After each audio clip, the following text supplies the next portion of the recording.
Have you ever been in a situation where you are unsure whether to stay in a trade or exit early? Maybe the price is starting to move in the opposite direction and you're questioning your setup.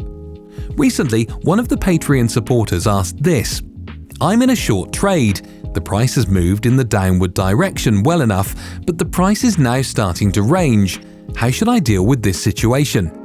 There is a very simple rule I follow in these scenarios.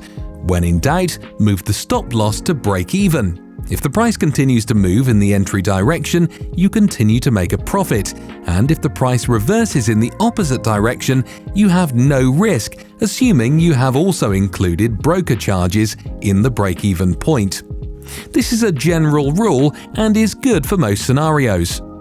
In some scenarios, the price itself will present a different stop-loss method.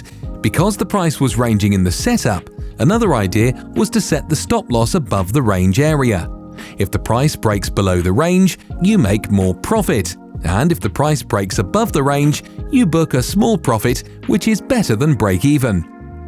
In other scenarios where there is no range to set the stop-loss after, I sometimes prefer taking partial profits and moving the stop-loss to break-even.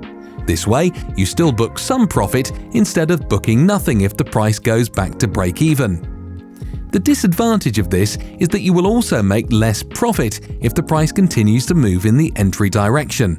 Now you might be wondering, how do you decide whether to take partial profit and move the stop-loss to break-even, or take no partial profit and only move the stop-loss to break-even? The answer is probability.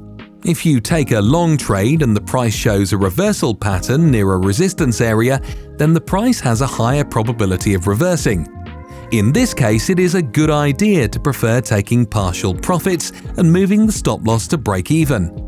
But if the reversal pattern appears at a random place, like not near support resistance, we don't know the probability of complete reversal. In this case, to protect the downside, it is a good idea to at least move the stop-loss to break-even. That's all.